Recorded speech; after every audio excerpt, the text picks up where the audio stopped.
The topics and opinions expressed in the following show are solely those of the host and their guests and not those of W4CY Radio, its employees, or affiliates. We make no recommendations or endorsements for radio show programs, services, or products mentioned on air or on our web. No liability, explicit or implied, shall be extended to W4CY Radio or its employees or affiliates. Any questions or comments should be directed to those show hosts. Thank you for choosing W4CY Radio. Draw me close to you.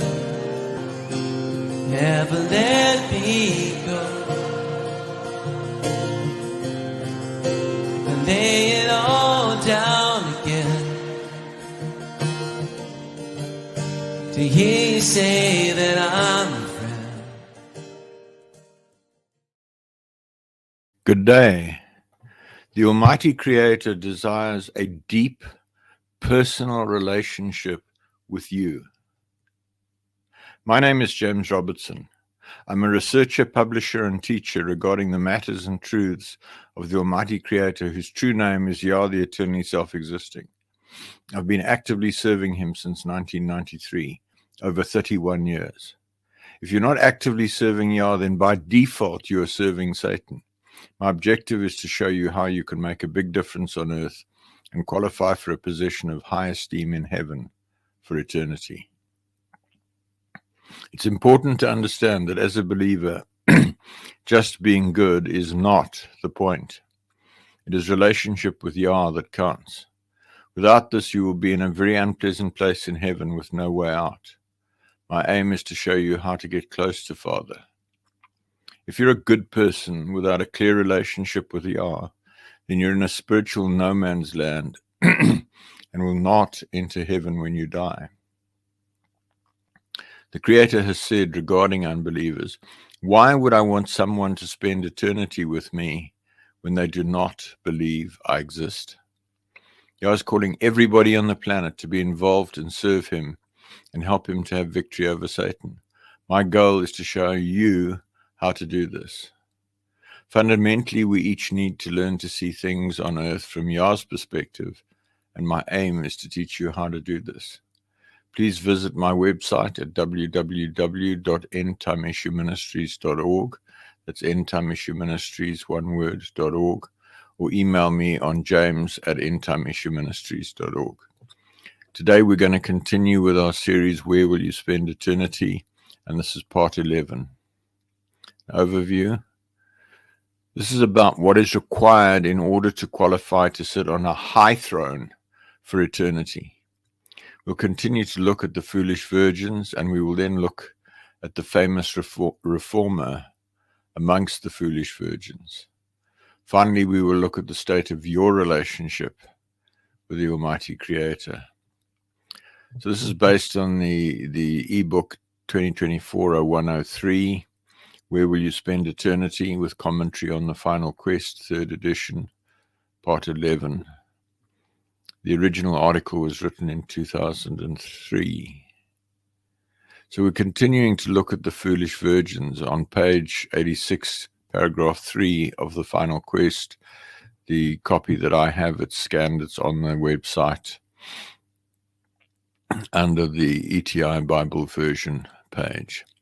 Jonah describes noticing enormous numbers of people standing in ranks. He describes them as dazzling, more regal than anyone I'd ever seen. Their countenance was captivating. Never had such peace and confidence graced a human face. Each one was beautiful beyond any earthly comparison. Jonah enters into conversation with one of these people who informs him that they are the great cloud of witnesses and that they know all of you and we see all that you do. The man he is speaking to goes on to say, the second death is much more terrible than we understood, a sober warning. He says further, if I had known on earth what I know here, I would not have lived the way that I did. So a reminder from last week, we're talking about the foolish virgins, people who wasted their lives in some form of ineffective service of Yah.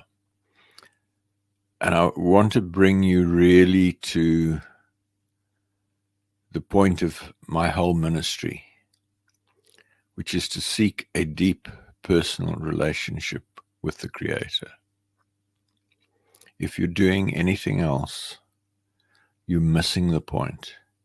If you're a believer and you're doing some things and you're going to church or mosque or synagogue or temple or whatever and doing some good works, but you don't have a relationship with the Creator, if you're not in conversation with Him, not in dialogue with Him, you're missing the point of your existence. And the best you can hope for is that you're going to scrape by into the outer reaches of the throne room as a foolish virgin. On page 88, chapter 2, paragraph 2, the same man makes the point that there is a marked difference between honoring one another in love and worshipping them. He further states that if this was understood on earth, we would treat others very differently. On 88.4, this man advises Joiner that we are the least of those here. When Joiner questions this, the man continues on 89.1, there's an aristocracy of sorts here. The rewards of our earthly lives are the eternal positions that we will have forever. This great multitude are those whom Yeshua called foolish virgins. He goes on to explain that the people in this group knew Yah, the eternally self-existing, and trusted in the stake of Yeshua for salvation. But we did not really live for Him, but for ourselves. We did not keep our vessels filled with the oil of the set-apart Spirit. We have eternal life, but we wasted our lives on earth. Folks, this is extremely sobering. The thing about worshiping, we don't understand what worship is because we do it all the time inadvertently. Calling the Bible the Word of God is a form of worship. Calling Jesus, Yeshua, God, Yah, is a form of worship. Esteeming people to the point where you fawn over them and submit to them in an unrighteous way is worship. And the thing to notice here is that this man says, we're the least of those here. They're at the outer reaches of the throne room. So if you're one of those that goes to church regularly and does your bits and pieces, you might make it there. But that's as far as you're going to go. You've got to go further. On page 89, paragraph 3, Joiner protests in response that the foolish virgins gnashed their teeth in the outer darkness. And in 89.4, the man he's speaking to confirms that this was the case. He further states, the grief that we experienced when we understood how we had so wasted our lives was beyond any grief possible on earth. The speaker further confirms that Joiner is standing amongst the lowest ranks in heaven and states that there is no greater folly than to know the great salvation of Yah, but to then go on living for yourself. To come here and learn the reality of that is a grief beyond what an earthly soul can experience. Folks, as I've just said, you can carry on pottering on, going to church, doing your thing. But if you're not concretely doing something to add value to the kingdom of heaven, the best you can hope for is to scrape by into the ranks of the foolish virgins. And we're going to look in a minute at some really shocking information that I hope will give you a really nasty shock, actually. You need to be galvanized into action. You need to be galvanized into leading your life differently. On page 89, paragraph 5, Joiner questions how this can be, since he's experiencing these people as, quote, more glorious and full of joy and peace than he imagined possible. On 89.6, the man the other man states that the love of the Almighty is also far greater than is understood on earth. Page 90, paragraph 3, the speaker describes further details of the continuum of rank in heaven. The next level of rank here is many times greater than what we have. Each level after that is much greater than the previous one.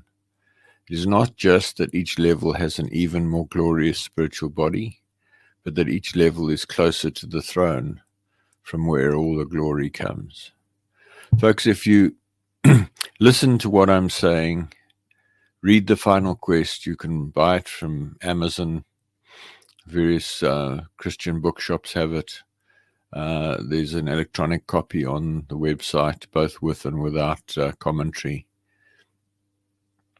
And I really encourage you to engage with it. Get a handle on how glorious heaven is. Get a handle on the power and authority that is given to those who successfully serve Yah in this life. We're talking things that are going to impact your life for eternity. This is not trivia. This is not nice to have. This is not incidental. This is the essence of how you live your life from this moment on. And you can either take what I have to say and take it seriously and galvanize yourself into action, or you can potter along and be disappointed when you come before the judgment seat. So what we've just heard is a confirmation of 1 Corinthians chapter 15, verses 37 to 44. And that which thou sowest not that body that shall be, but bare grain. It may chance of wheat or some other grain. But Yah giveth it a body as it hath pleased him, and so unto every seed his own body. All flesh is not the same flesh, but there is one kind of flesh of men, another flesh of beasts, another of fishes, and another of birds. There are also celestial bodies and bodies terrestrial, but the glory of the celestial is one, and the glory of the terrestrial is another. There is one glory of the sun, and another glory of the moon, and another glory of the stars. For one star differeth from another star in glory.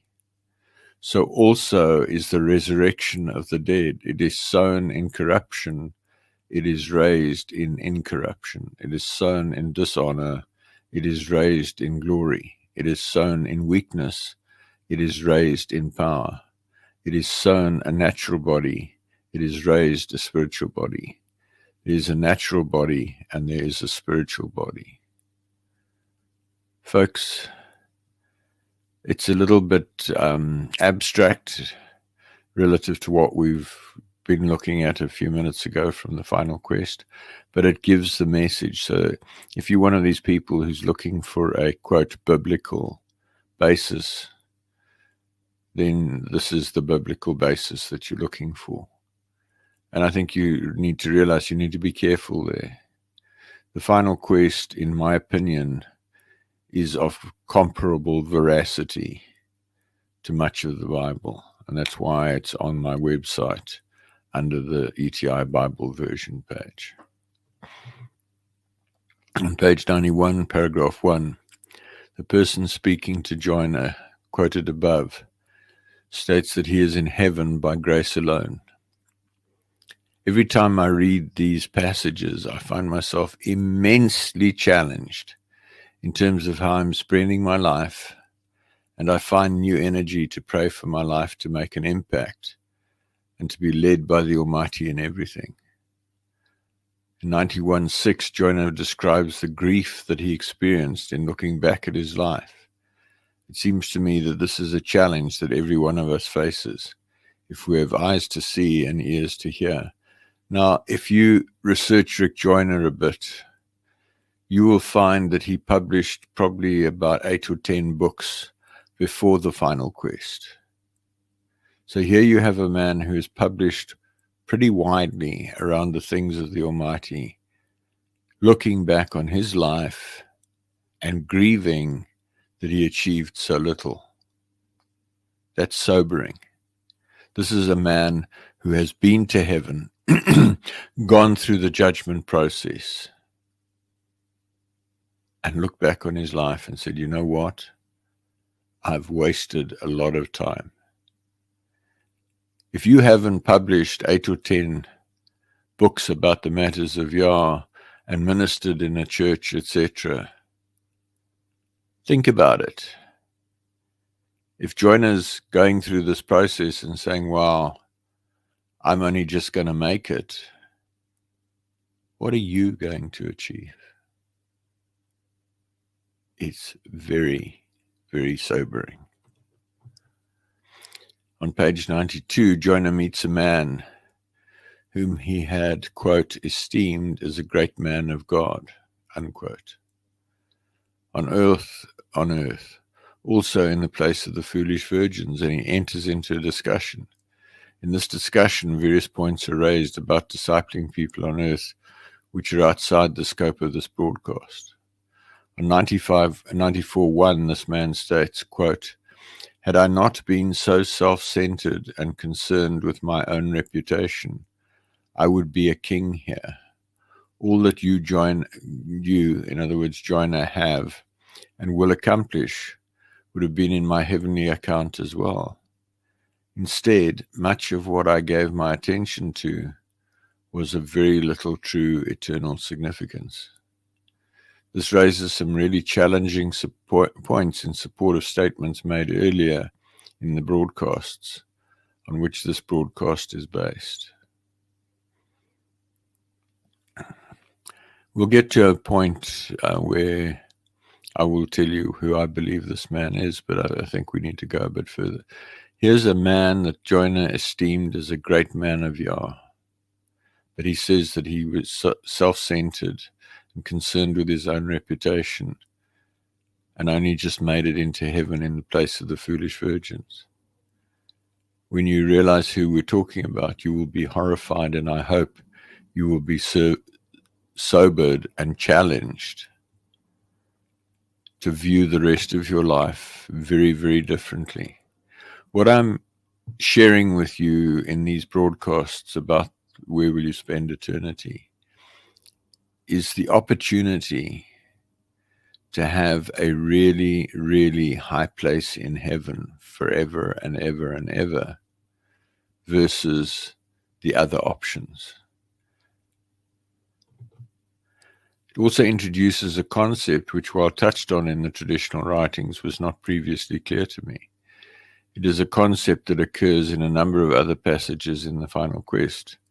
This concept is as follows. 1, all that we do on earth results in debits and credits in our heavenly bank account. This is a reasonably well understood principle, although I have to say that I'm not sure that many people really do grasp what we're talking about there. Point number 2, all that others do in response to our influence on them is also accumulated in our account. So if we influence others for good through our teachings, example, whatever, not only do they obtain credit, we also obtain credit. Thus we can continue to earn credit for centuries or even millennia after we die. Conversely, if we influence others for evil, the same applies. Thus, there is not only an opportunity to accrue credit after our deaths, there is also an opportunity to accrue debits. So while we may live a life that is reasonably pleasing to the Father in this life, we can plant seeds that can result in destruction after our deaths, which it seems to me can eventually cancel out the credits and overwhelm them with debits. Conversely, we could live a reasonably ordinary life on earth and plant a few seeds that bear great fruit for later generations. Folks, this is really important to understand. Everything that you say and do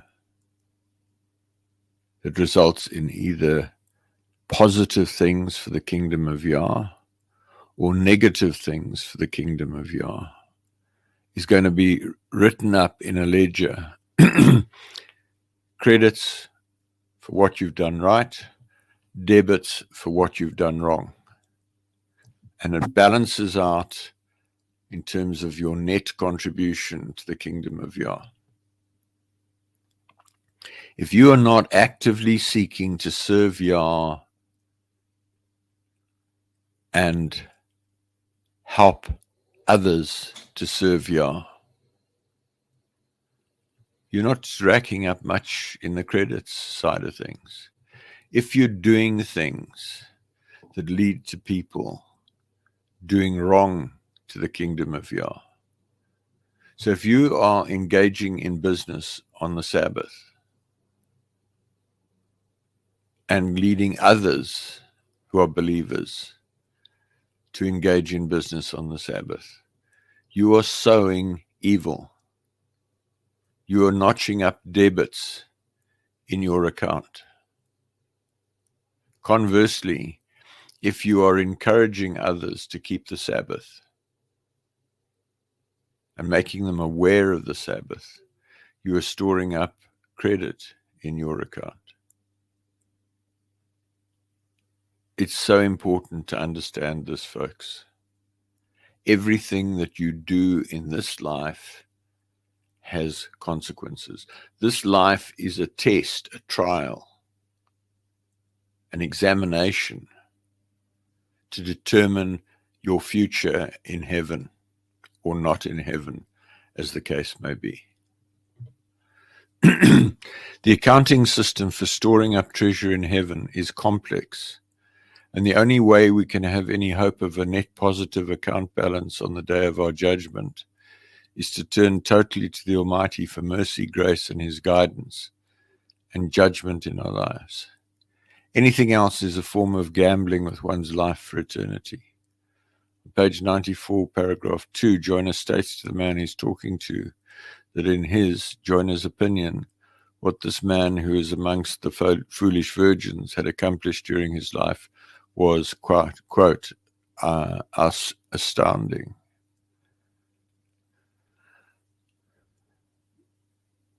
There are prayers on the website, www.etimin.org or endtimeissueministries.org. There's a page, the essence of prayer. There's another page just on prayer.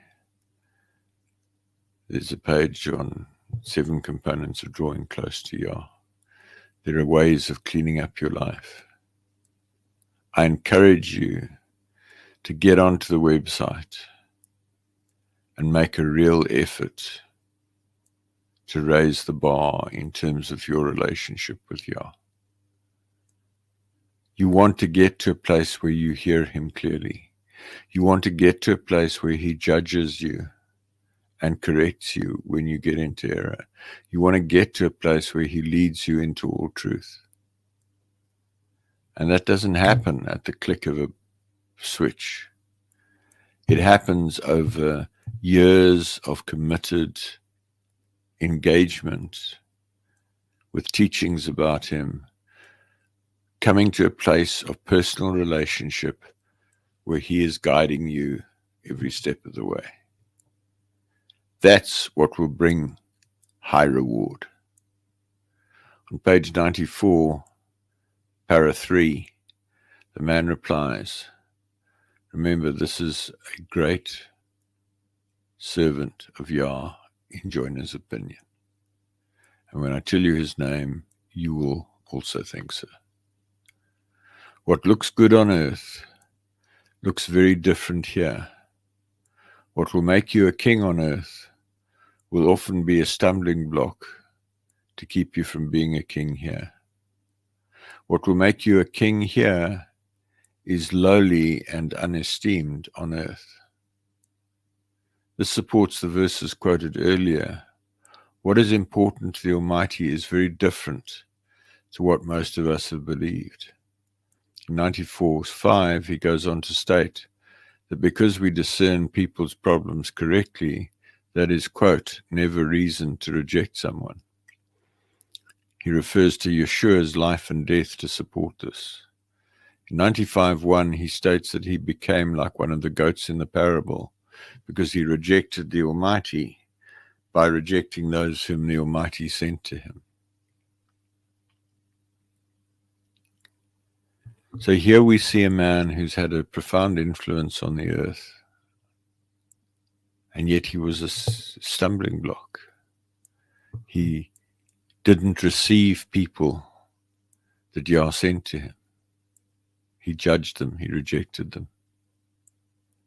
If it's the man I believe it is, he also taught some very wrong doctrines. He was anti-Jewish. He promoted monogamy to the point of leading a king into error. Difficult stuff. On page 95, paragraph 2, Joyner observes that the whole battle is for the people, and yet people are often regarded as the least important. I find this a very sobering statement, one that I so easily lose sight of. Subheading: the famous reformer amongst the foolish virgins. This is from The Final Quest. In 95:4, another man joins the conversation. Joyner describes this man as one who Joyner had considered as one of the greatest Christian leaders of all time. This man goes on to say, Paul, correctly Shaul, the emissary apostle, said near the end of his life that he was the least of the saints. Then just before his death, he even called himself the greatest of sinners. Had he not learned that in his life on earth, he too would have been in jeopardy of becoming one of the least of the saints in heaven. Because he learned it on earth, he is now one of those closest to Yeshua and will be one of the highest rank for all eternity. Folks, this is really important. There are people who have all sorts of negative things to say about Paul, Shaul. They're in error, folks. If you're one of those who rejects Paul's teachings, Shaul's teachings, you're likely to find yourself in an ugly situation when you come before the judgment seat. Page 96:1, Joyner states that seeing this man in the company of the foolish virgins was the greatest surprise he had yet had. This man explains that he became proud and even became an enemy of the true gospel, although at the end he trusted in the stake or the cross for his salvation. In 97:4, Joyner states that he was stunned, since history had, quote, given a very different picture of this man. In 97:5, the speaker states that the Almighty does have a different set of history books than those on the earth. He goes on to say that Joyner does not yet know, quote, how different, unquote, these books are. He continues, quote, earthly histories will pass away, but the books that are kept here will last forever. If you can rejoice in what heaven is recording about your life, you are blessed indeed. Men see through a glass darkly, so their histories will always be clouded and sometimes completely wrong.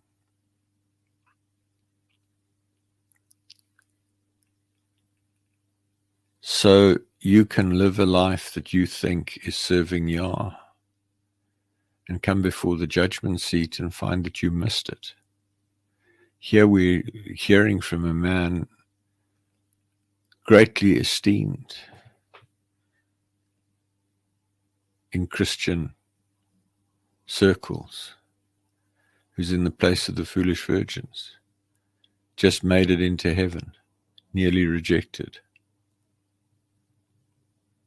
Are you somebody like that? Are you somebody who thinks you're doing great works for Yah, but you're doing it in your own strength, in your own lusts, in your own pride, in your own understanding? Or are you somebody who's making a real difference on the earth? In 97:6, Joyner asks why many other leaders esteemed this man, and the man replies that very few people, including believers, quote, have the true gift of discernment.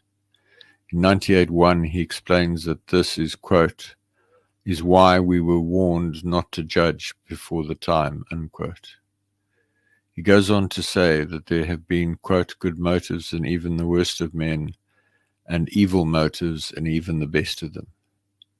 He also says that on earth we, quote, cannot really know what is in the heart of others, unquote. It is really important that we learn not to judge others. I've just had an experience where I tried to correct somebody on Facebook who was in serious error. They came back and told me I wasn't hearing Yah and that I was in trouble.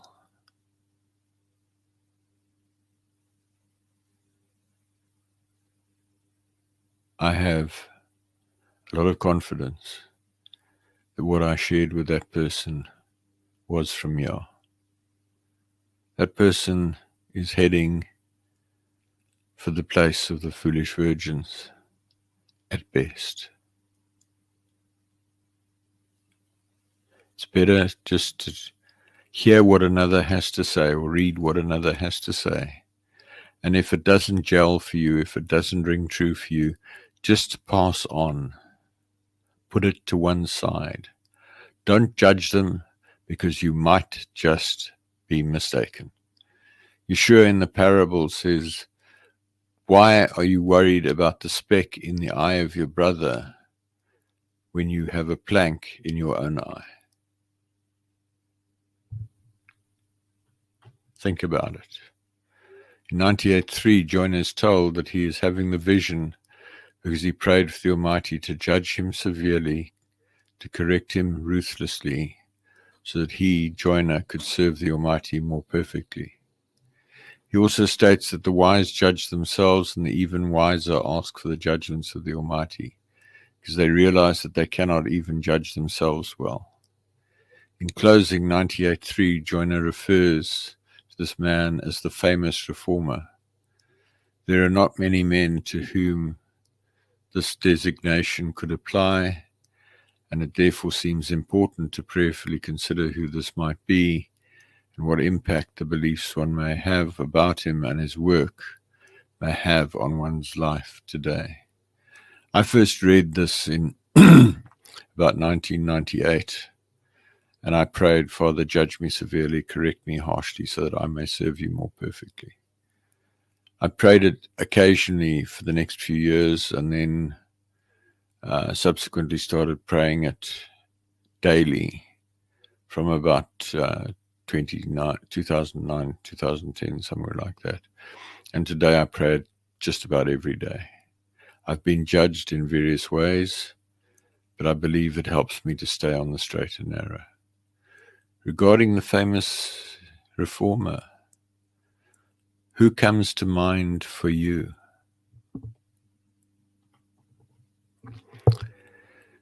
The more we can come to terms with the reality that we do not have the capacity to really understand whether another person is acting in a way that is pleasing to the Almighty or not, the more we may be able to stop judging others and trust the Almighty to lead us. The wife of the above-mentioned man then speaks to Jonah, and in 99:2 makes the following statement, quote, you can reform the church without reforming your own soul. You can dictate the course of history and yet not do the Father's will or glorify his Son. If you commit yourself to making human history, you may do it, but it is a fleeting accomplishment that will evaporate like a wisp of smoke. End quote. In 99:3, Jonah questions the statement, but your husband's work or your work greatly impacted every generation after him for good. It is hard to imagine how dark the world would have been without him. She replies, quote, true, but you can gain the whole world and still lose your own soul. Only if you keep your own soul pure can you impact the world for the truly lasting eternal purposes of Yah. End quote. There is considerably more jarring information about this man and his wife contained in the section of the Final Quest that warrants reading. Who do you think the famous reformer is? I believe we're talking here about Martin Luther, the founder of the Protestant Church, the Protestant movement, greatly esteemed by many Christians. And yet here, if I am correct, we find him in the place of the foolish virgins, together with his wife, saying that he failed Yah in many, many respects. So, folks, what I'm saying to you is it's not just about what you do, it's about why you do it.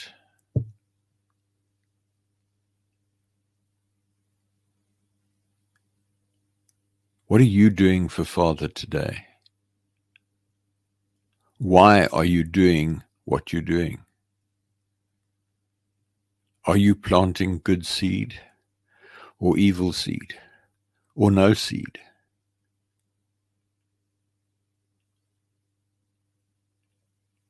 I really hope that I'm getting through to you. This is heavy, heavy stuff. I want you to see that you can qualify for a high throne in heaven for eternity. And I want you to see that you can just scrape into heaven or even end up in the outer darkness as one who did nothing for Yah after you believed. And you cannot make it into heaven at all as an unbeliever.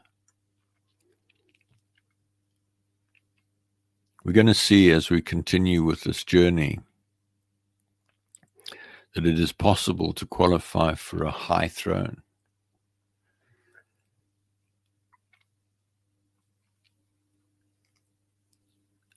And what we're seeing here is that it is possible to do apparently great works and yet not qualify for a high throne.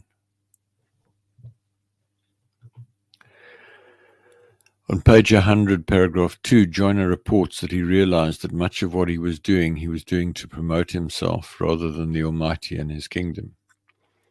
He also states that he began to see how much he did to, quote, prove myself to others, especially those who disliked me and who rejected me, or who I felt in competition with in some way, end quote. He refers to seeing that much of his life was, quote, built on the facades of a projected image that belied who I really was, unquote. The important point here is not Joyner's judgment of himself, but to what extent his judgment of himself may be almost universally applicable to men and women on earth today. And we'll see shortly that there are a lot more women in heaven than men. And the closer we get to the thrones, the greater the number of women relative to the number of men.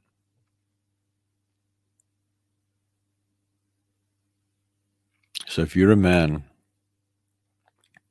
and you're listening to me today, you really, really need to soberly consider what you're doing. Folks, this is about how you are going to spend eternity, which is the subject of this series. Will you spend eternity on a high throne close to Yeshua? Or will you just scrape by? Or maybe not even make it? Page 101, paragraph 3, the famous reformer states, do not try to teach others to do what you yourself are not doing, Reformation is not just a doctrine. He goes on to say that true reformation only comes from a union with the Almighty and from being yoked with the anointing of the Spirit of Yah and carrying the burdens that He gives you. He goes on to say that you can only do His work when you're doing it with Him and not just for Him. Only the Spirit can beget that which is Spirit. The quote, famous reformer further states, the things that are done in an effort to make history will at best confine your accomplishments to history, and you will fail to impact eternity. If you do not live what you preach to others, you disqualify yourself from the high calling. That's all for today, folks. This will be continued next week. But I leave you to think about this famous reformer. Maybe I'm mistaken as to his identity. I don't think so. You figure out who else it could be.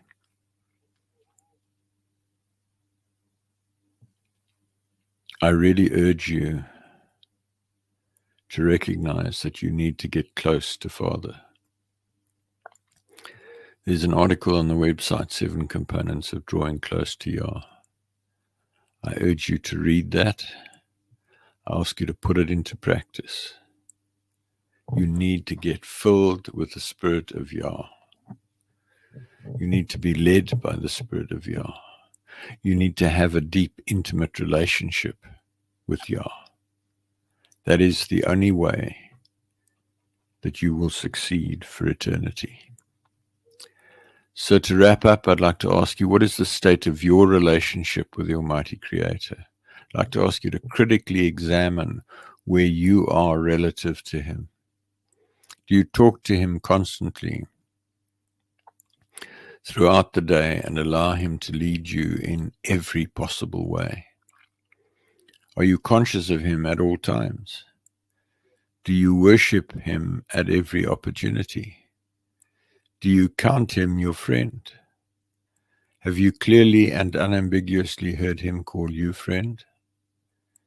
If not, you're failing in your life purpose and you'll be bitterly disappointed when you die.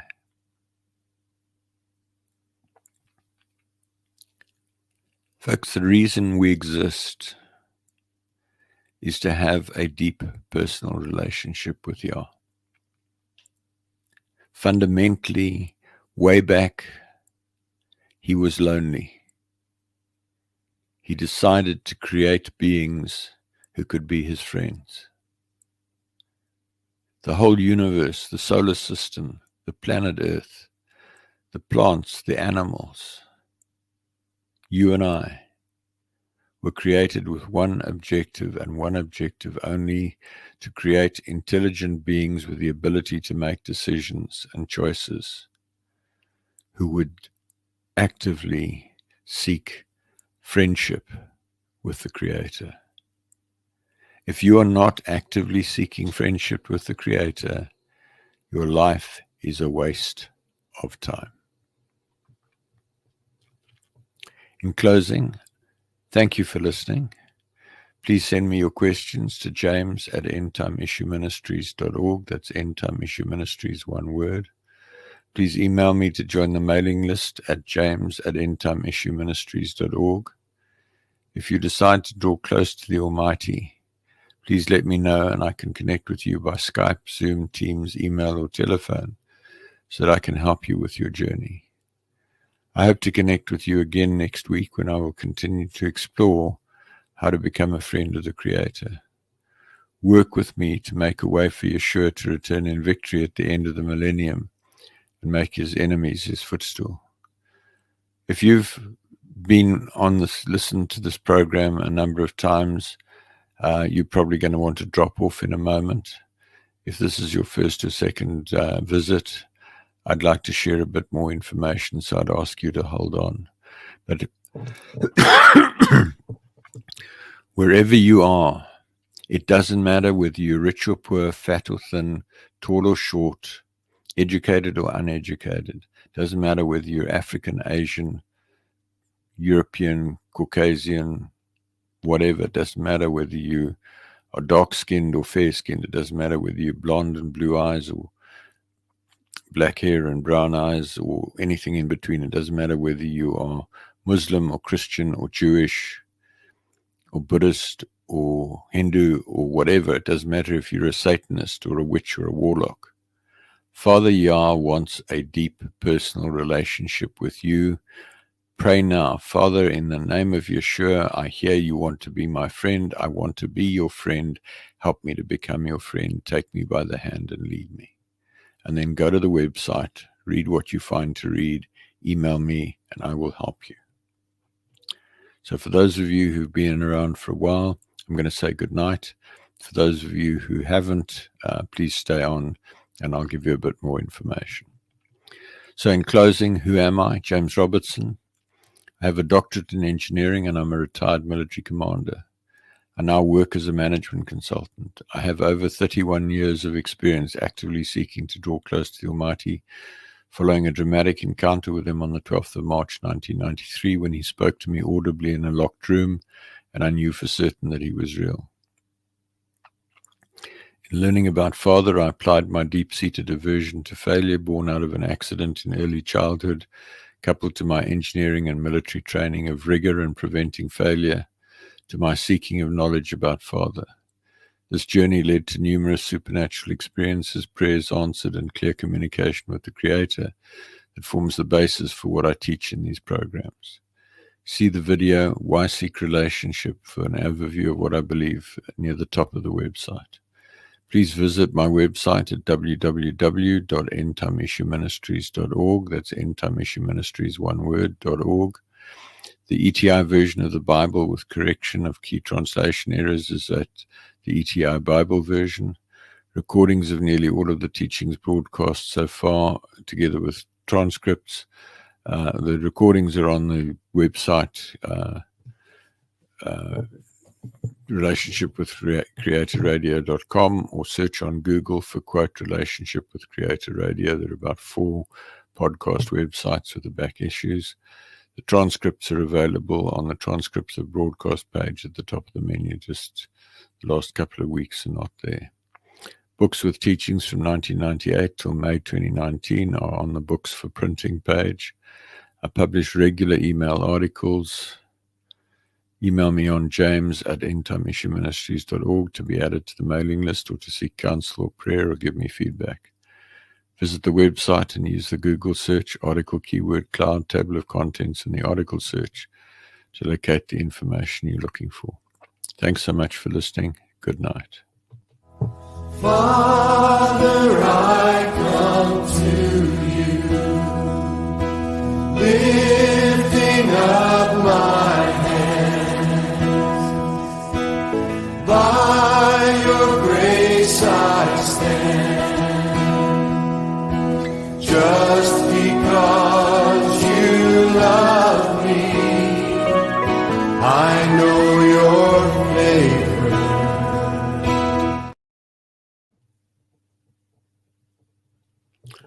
Hi, I'm James Robertson. I want to ask you where you will spend eternity. I want to ask you if you know what is required in order to qualify to sit on a high throne for eternity. Note that heaven is clearly a desirable place to spend eternity. If you're not actively seeking a high throne for eternity, you are missing the point of your existence. Please listen to my broadcast on w4cy.com radio or talk4tv.com and visit my website at www.endtimeissueministries.org. That's endtimeissueministries, one word, .org. Or email me on james@endtimeissueministries.org to find out more. I look forward to hearing from you. Thanks so much.